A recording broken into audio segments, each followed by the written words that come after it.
오늘은 성령 강림절입니다. 교회사적으로는 가장 중요한 날이죠. 왜냐하면 교회는 오순절 성령 강림으로부터 태동하였기 때문에 성령 강림절은 교회의 생일날이라고 볼 수가 있습니다. 여러분, 교회가 성령 강림으로부터 시작되었다는 것은 우리에게 굉장히 중요한 의미를 가져다 줍니다. 즉, 교회는 성령이 역사하는 곳일 뿐더러 그 교회를 이루는 구성원인 교인도 성령을 받아야 된다는 거죠. 만약 교회에 성령의 역사가 없다면 그 교회는 교회로서의 의미를 상실했다고 해도 과언이 아니고, 마찬가지로 교인이 성령 충만하지 못하다면 그 사람은 교인으로서의 소임을 제대로 감당할 수 없는 것, 당연한 일입니다. 특히나 우리 감리교회는 웨슬리 목사님이 올더스게이트에서 성령 받고 회심한 사건을 기점으로 탄생한 교단입니다. 그러므로 감리교인이라면 누구나 성령의 뜨거움이 있어야 합니다. 그리고 그 뜨거움이 삶과 신앙을 이끌어가는 동력이 되어야 됩니다. 예전에 어떤 장로교인 한 분이 우리 교회에서 예배를 드린 후에 우리 교회의 예배에 대해서 이런 평가를 내렸습니다. 이 교회는 다 좋은데 너무 시끄럽다. 물론 그분은 부정적 의미에서 시끄럽다고 했겠지만 저 개인적으로는 그게 바로 성령의 특징이라고 생각을 했습니다. 즉, 성령의 뜨거움이 우리 가슴에 잔존하고 있는데 우리가 어찌 잠잠할 수 있겠습니까? 일반적으로 한국 교회 안에 성령 운동은 크게 두 가지 흐름으로 규정됩니다. 하나는 오순절 계통의 교회들이 추구하는 성령 세례론입니다.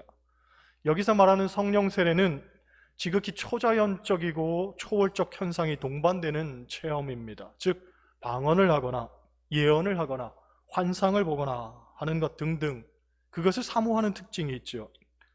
이러한 오순절 계통의 성령 운동은 굉장히 강력한 현상을 수반하기 때문에 한국교회의 비약적 성장에 공헌한 것이 사실이고, 이러한 성령 체험을 한 이들은 신앙생활을 아주 힘있게 한다는 긍정적 측면이 있습니다. 하지만 열광주의나 신비주의에 빠질 수 있다는 우려와 더불어서 성령에 대한 편협한 생각을 부추길 여지가 있습니다. 즉, 성령의 역사를 단지 현상에만 국한시킨 나머지 인격적인 면, 즉 중생과 성화에 대한 관심은 희석시키고 나아가 기복적 신앙에 빠뜨릴 위험을 낳는다는 맹점이 있습니다. 반면 또 하나의 성령운동은 정통 보수 교단에서 말하는 중생과 성화의 성령 활동입니다.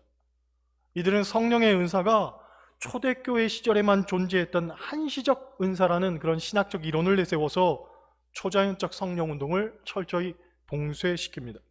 그리고 성령의 역사는 인격적 변화를 일으키는 데에만 초점을 맞추죠. 곧 회개, 중생, 성화의 영이 바로 성령이라는 겁니다.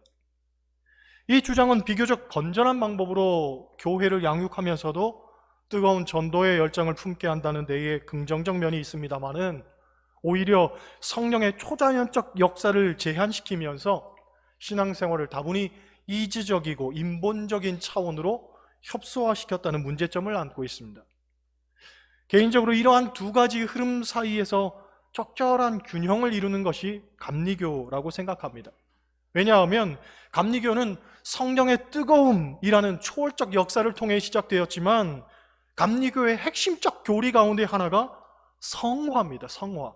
즉, 그 뜨거움이 개인적인 어떤 인격의 변화, 삶의 변화로 이어져야 될 뿐만 아니라 나아가 사회적 성화로까지 이어져야 한다고 주장을 합니다.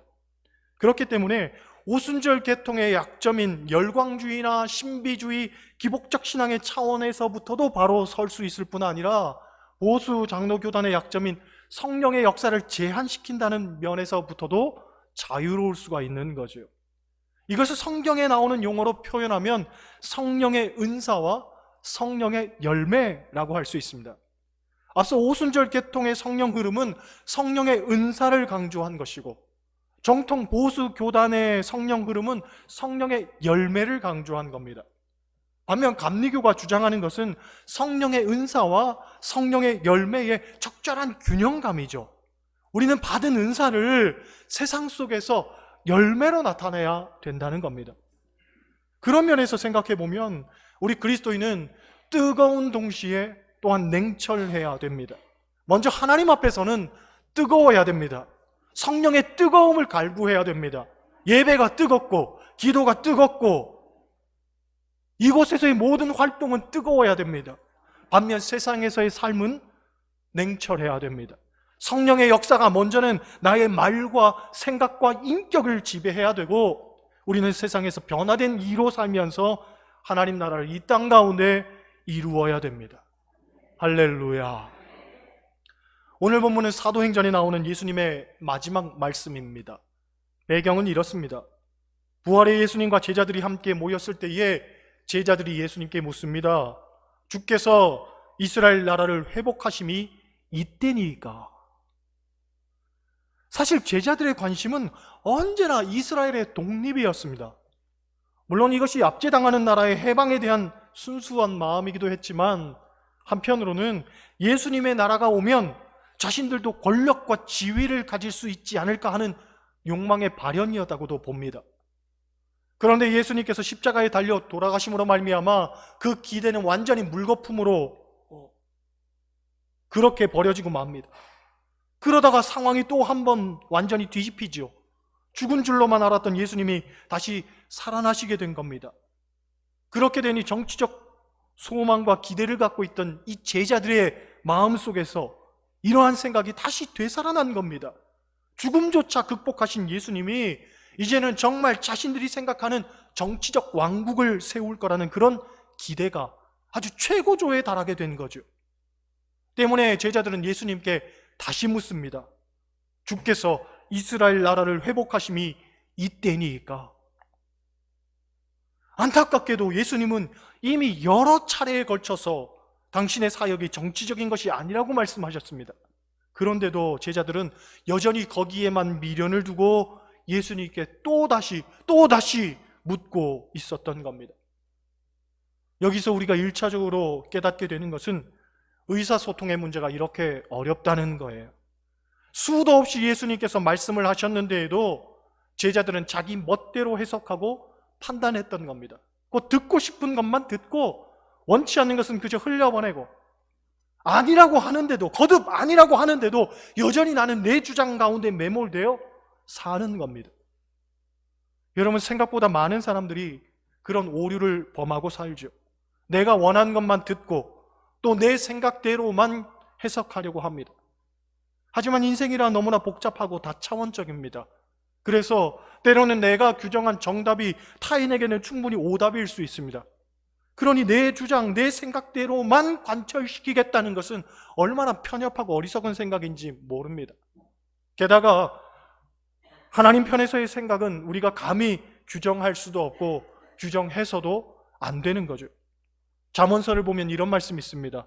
어떤 길은 사람이 보기에 바르나 필경 사망의 길이니라. 이 말씀이 얼마나 중요했던지 잠언서 14장 12절에 이 말씀이 나오는데, 잠언서 16장 25절을 보면 똑같은 말씀이 토시 하나 틀리지 않고 또 한 번 나옵니다. 어떤 길은 사람이 보기에 바르나 필경은 사망의 길이니라. 그렇습니다. 우리가 하나님의 뜻을 쉽게 예단하면 안 됩니다. 이사야서 55장 8절로 9절을 보면 이런 말씀이 있죠. 이는 내 생각이 너희의 생각과 다르며 내 길은 너희의 길과 다름이니라. 여호와의 말씀이니라. 이는 하늘이 땅보다 높음 같이 내 길은 너희의 길보다 높으며 내 생각은 너희 생각보다 높음이니라. 할렐루야. 여러분, 신앙생활을 한마디로 표현하면 내 뜻을 버리고 하나님의 뜻을 받아들이는 일이라고 할 수 있습니다. 그런 면에서 보면 신앙생활은 내 뜻을 버리기만 하면 되는 일입니다. 내 생각, 내 주장을 버리기만 하면 우리는 성공적인 신앙생활을 영위할 수 있습니다. 그런데 안타깝게도 이게 도무지 안 되는 거죠. 자기 생각, 자기 주장이 도대체 꺾이지를 않는 겁니다. 그러니 우리는 늘 신앙생활의 딜레마 속에서 힘들어하는 겁니다. 그런데 이것은 설교에 있어서도 마찬가지라고 봅니다. 우리가 설교를 들어도 나 중심적으로 해석해서는 안 됩니다. 자꾸 나 중심적으로 들으니 설교 때문에 상처받았다는 말이 나오는 겁니다. 그런데 냉철히 말해서 설교는 자고로 상처를 내기 위해 있는 겁니다. 여러분들에게 상처를 주려고, 상처받으라고 설교하는 겁니다. 왜냐? 하나님의 말씀은 좌우에 날선 어떤 검보다도 예리하여 혼과 영과 및 관절과 골수를 찔러 쪼개기까지 하기 때문에 그 말씀이 우리 마음에 들어오면 당연히 상처받을 수밖에 없습니다. 여러분, 상처를 받아야 됩니다. 그게 정상입니다. 상처를 받지 않으면 그게 오히려 이상한 일일 수 있습니다. 다만 상처를 받을 때에 이를 갈지 말고 우리가 어찌할꼬 하는 자복과 통회로 이어져야 되는 거죠. 즉, 상처받았다고 토라지거나 섭섭해하지 말고 상처를 싸매주시는 하나님을 더욱 찾으라는 거예요. 무디 목사님의 말처럼 죽은 심령은 찔러도 아무 느낌이 없습니다. 오히려 내가 아직 살아있기 때문에 아프기도 하는 거죠. 주일날 설교를 들어도 그냥 별 생각 없이 돌아가는 사람이 부지기수입니다. 그런데 아프다, 상처받았다, 이것은 바꿔 말해서 그 많은 사람들 가운데 하나님께서 특별히 택하여서 그 사람에게 주는 어떤 은혜의 감정일 수 있습니다. 그러니 믿음의 눈을 가지고 하나님의 심정을 헤아려 보면, 아, 하나님이 누구보다도 나를 사랑하시는구나, 나를 깨닫게 하시는구나, 나의 삶을 치료하시고 고치시는구나, 이렇게 얼마든지 해석할 수 있단 말이죠. 그렇잖아요. 어떤 목사님의 고백입니다. 교회에 얄미운 집사님 한 분이 있어서 그 집사님 들으라고 설교를 준비했습니다. 그리고 주일날 강단에 섰는데 하필 그 집사님이 주일날 교회에 안 온 겁니다. 얼마나 당혹스럽습니까? 얄미운 집사님 들으라고 설교를 준비했는데 집사님이 안 왔으니 안타깝게도 그날 설교를 망치고 말았습니다. 그 주 수요 예배에 이 집사님이 왔기에 목사님이 물었습니다. 집사님, 지난 주일은 왜 안 오셨어요? 했더니 개에서 여행 가느라 못 왔다는 겁니다. 그 말을 들으니 더 얄미웠습니다. 여행 가느라 교회도 빠지고, 교회 빠지는데 목사에게 말도 안 하고, 게다가 그 집사 들으라고 설교 준비했다가 아주 죽을 쌌으니 더 얄미워 죽겠더라는 거예요. 그래서 물었습니다. 이번 주일은 오시나요? 했더니 집사님이 대답합니다. 암요, 당연히 와야죠. 목사님이 칼을 갈고 설교를 준비했습니다. 지난주에 못했던 것까지 아주 철저하게 설교를 준비했습니다. 그리고 주일날 강단에 섰는데 이번 주는 그 집사님이 왔습니다. 잘 됐다 싶어서 그 집사님 들으라고 마구 쏘아붙였습니다. 여차하면 아주 시험 들어서 떠나는 한이 있어도 이번만큼은 내가 정말 칼을 갈았으니 그 칼로 그냥 마구 찔러대야 되겠다. 설교로 마구마구 때렸습니다. 예배가 끝나고 교인들이 하나둘 나오며 인사를 하는데 이내 그 집사님이 보였습니다. 풀이 죽어서 어깨를 쭉 늘어뜨리며 목사님을 원망의 눈으로 볼 줄 알았는데 웬걸 환하게 웃으며 목사님께 인사를 하는 겁니다. 목사님, 오늘 설교의 은혜 많이 받았습니다. 그러면서 한마디 덧붙입니다. 그런데 오늘 설교 들어야 할 인간들은 하나도 안 왔네요. 그때 목사님이 깨달았습니다. 들을 귀가 없는데 들릴 리가 있나? 여러분, 들리는 것도 은혜입니다. 들리는 것도 은혜예요. 들을 귀가 없는 사람은 듣지 못합니다. 들리지 않습니다. 아무리 들으라고 떠들어봐도 들을 귀가 없는 사람은 절대 듣지 못합니다. 때문에 마태복음 11장 17절을 보면 예수님께서는 이런 말씀을 하시죠. 이르되 우리가 너희를 향하여 피리를 불어도 너희가 춤추지 않고 우리가 슬피 울어도 너희가 가슴을 치지 아니하였다 함과 같으니라. 즉 은혜가 없는 사람은 들리지도 않고 깨달아지지도 않고 공감하지도 않더라는 거예요. 여러분에게 혹 말씀이 들린다면 그게 은혜인 줄 믿습니다. 비록 내 마음속에 감정이 불편하고 때로는 비수가 막히는 그런 날카로운 감정을 느낀다 할지라도 그 또한 은혜란 말이죠. 하나님 주시는 은혜예요. 여러분, 은혜로 해석할 수 있기를 소원합니다. 오늘 본문 8절 우리 다시 한번 보겠습니다. 8절 같이 읽습니다. 오직 성령이 너희에게 임하시면 너희가 권능을 받고 예루살렘과 온 유대와 사마리아와 땅끝까지 이르러 내 증인이 되리라 하시니라. 아멘.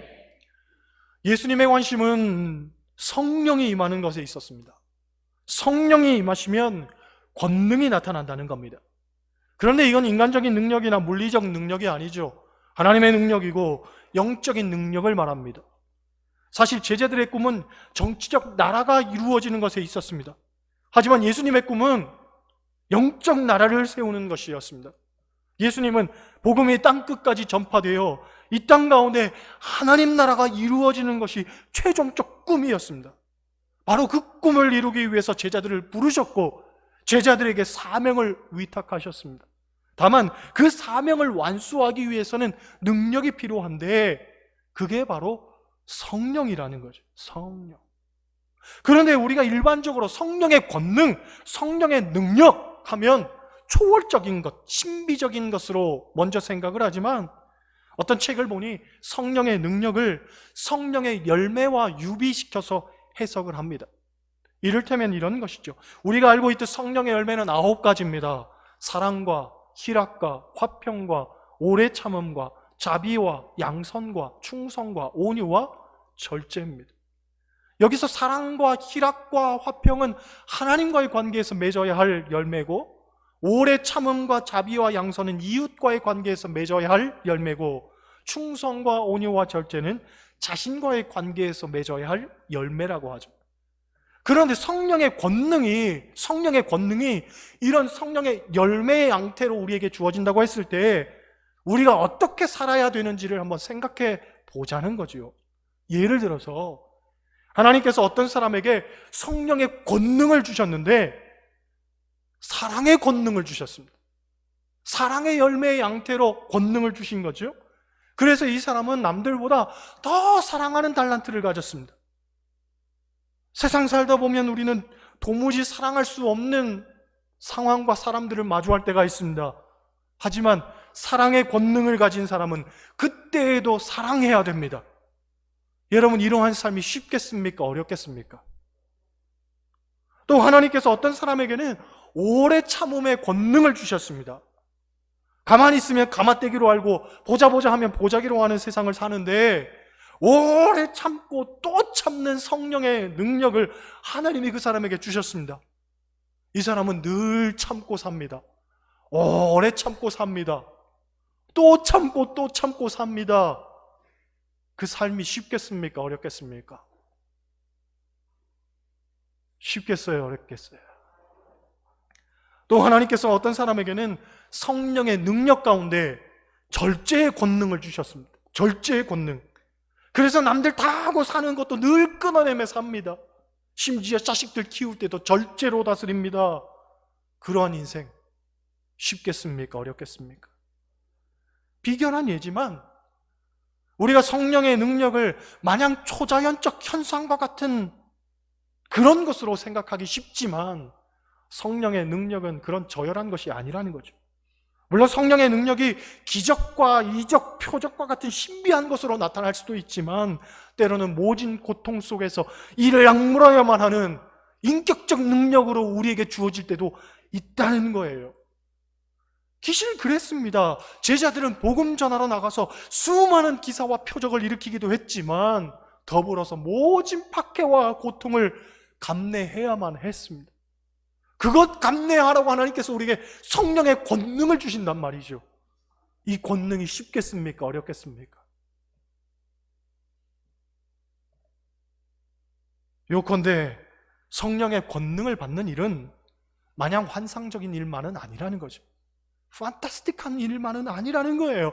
더 많은 눈물을 흘려야 할지도 모르는 일이고 더 많은 수치와 고통을 견뎌야만 할 수도 있습니다.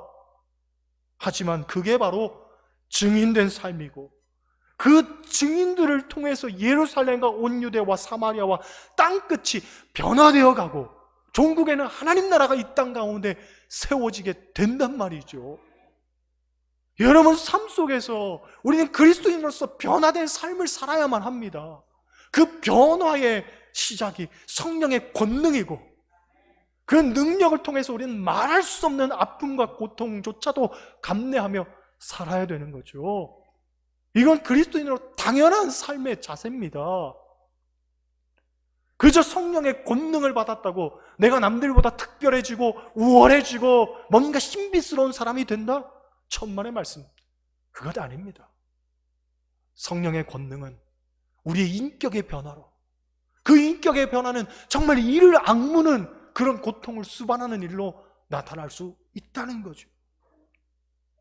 하지만 그 일을 통해서 우리는 하나님의 사람으로 온전히 거듭나게 되고 결국 우리 한 사람 한 사람을 통해서 세상은 마침내 하나님 나라로 변화되어 갈 것입니다. 여러분, 우리는 이 일을 위해 부름을 받았습니다. 그리고 이 일을 위해 쓰임받아야 합니다. 물론 내 힘으로시 감당할 수 있는 일은 아닙니다. 절대로 아닙니다. 우리의 성품, 우리의 인격, 우리의 모난 생각들 정말 거북하고 불편스럽기 짝이 없습니다.